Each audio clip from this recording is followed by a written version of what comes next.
Alright guys, as you can see what I did here, I just welded these ribs a little bit lower. All that is because I'm going to cut it off where that line is, so that way when I put this piece in here, right here, it doesn't actually have to notch around those. Very simple. What I'm going to do is I'm going to cut right across here and right across here. Then I'm going to take a screwdriver, pop it in from the top, and pry it off. You gotta be very careful not to go too deep on this cut right here. I'm gonna show you how fast I can cut one of these.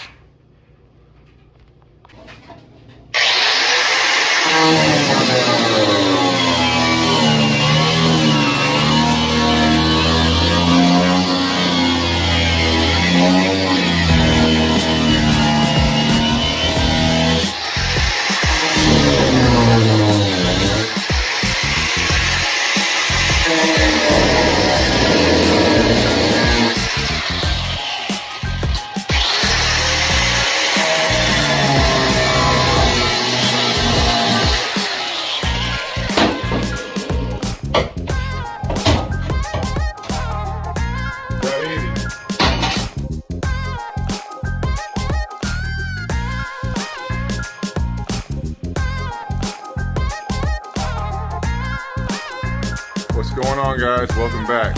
Matt Downs here with TRICKEDTINS. And before I jump into this build right here, I just wanted to say thank you guys. I really appreciate all the love, all the subscribers. They're growing pretty good. We need more. I can't do this without you guys. So make sure you hit that like and the subscribe button down there. I appreciate that. So this build right here is a 1448 Weldbilt 2008 semi-V. Let's get right into it. I'll show you what we got going on. Alright, so this is what we're working with. The back of this boat has already been built out with two doors that were already in here. It's got some EVA foam in here. We're going to be removing this EVA foam. We are not going to be redoing this back deck right here. We're going to clean it up and try to reuse most of that, just because the customer had upgraded his electronics and he's not trying to put a ton of money into the boat right now. This back bench needs to be addressed. As you can see, it's rolling right here. It's got some weak spots in the middle of it. We're going to be cutting some holes out on either side, dropping in a hatch on either side. We're going to move this seat post pedestal base to the center of this back bench, and then we're going to put a floor in here. These are his electronics. He's got a brand new EchoMaps Ultra 126 SV and the panoptics system going in here, which is also going to be set up with his Garmin 93 SB that he's already got up front. We're going to be building a custom folding dual graph bridge for both of these graphs. That's going to be interesting. I haven't done one of those, but that's what he asked for, so let's see if we can make that happen. And he also has a nice 24 volt 80-pound thrust Minn Kota Ultrex. So most of this floor is still going to be open space in here. He's going to have some room to move around, and he'll have a lot more room for storage up inside of this back bench when I'm done with it.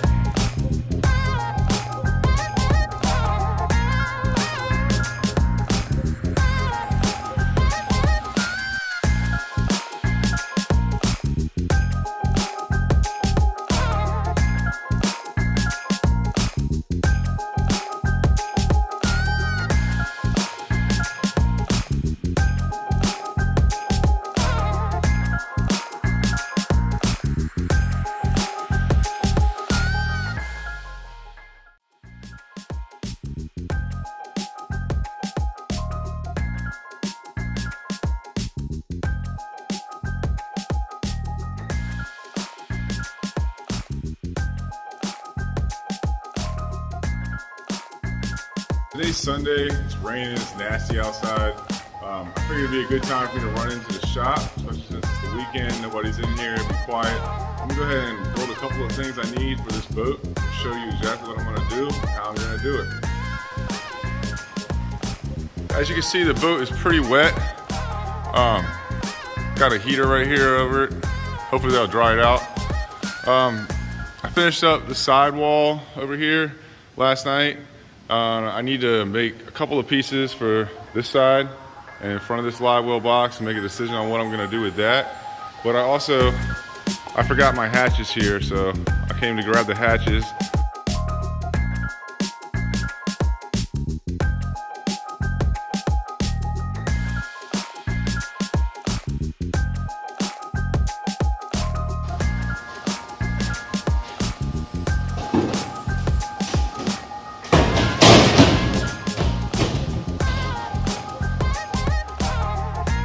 That side panel turned out great. I was thinking about going ahead and working on installing the ones that are going to be on either side of this livewell box, but after getting into this thing, this is a lot. It's going to be a lot for me to figure out all these wires and label everything and get ready for the new switch panel. And I really think that removing that and trying to bring this whole deck here level with the existing front deck and the back deck is going to make it look streamlined. So what I'm going to do is I'm going to redo all these wires tonight and start to work on that. But while I'm here at the shop, I'm going to go ahead and cut the 2 holes out for these back bench hatches that are going to go in here, and I'm going to get them installed.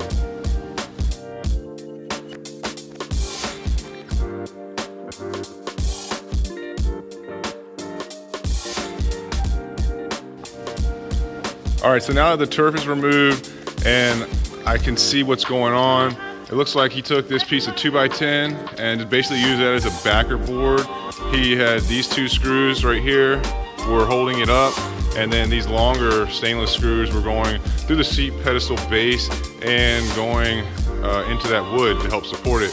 But what happened was it just wasn't enough, and it started cracking here. You can see he's got like a 4-inch crack here, and we're gonna go ahead and repair that, and we're probably gonna have to patch part of that hole up. We'll see. We'll go ahead and cut the 2 holes out for the hatches and drop them in, and we'll go from there.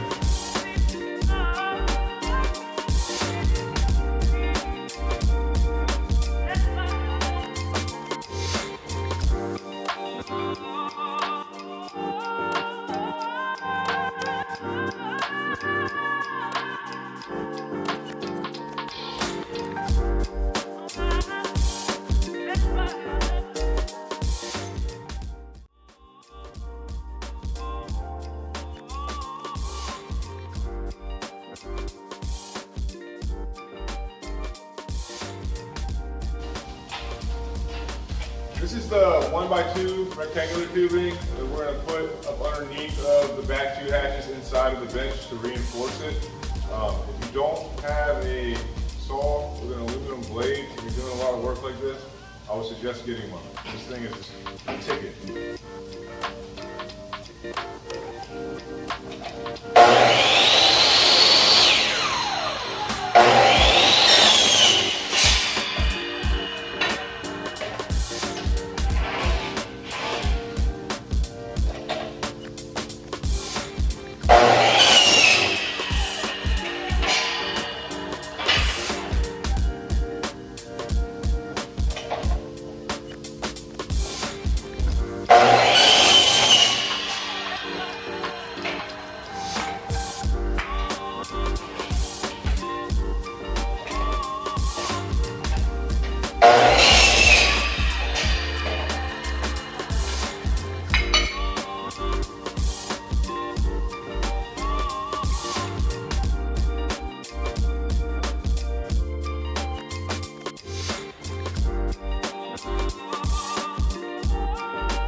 Okay, so now that the rear bench seat is cleaned up, it's ready for the battery tray to be installed.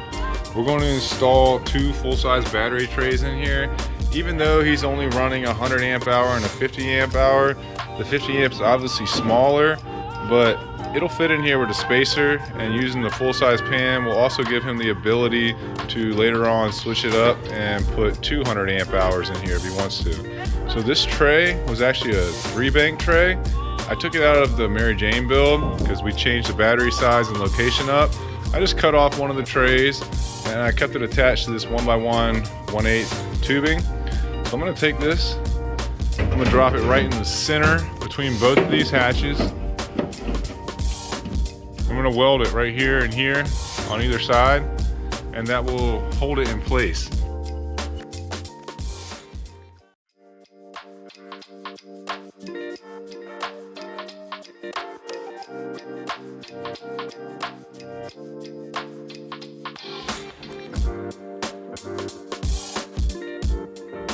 Battery trays are installed. With that done, now I'm going to focus on the top of this deck.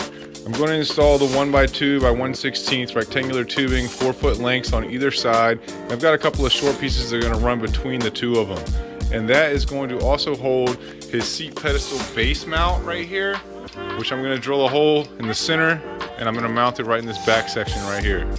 Let's get to it.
Alright, so now it is Wednesday night. As you can see, I had some hidden treasures up underneath this front deck. They had a 2x10 underneath of it. They've got what looks like to be some 2x4 or something shoved up underneath it here. I don't know who built this boat, and even if I did, I wouldn't call them out because that's just not my style, but there's a little bit of my blood right there. I smashed my finger trying to pull some of this wood out of here. What am I supposed to do with it? The more I look at this boat, the only thing that stands out to me is this live well. It's literally 2 inches taller than this front deck or this back deck, and it's throwing a wrench into everything because everything is even and parallel along this side, but this side, this live well's got to get cut down.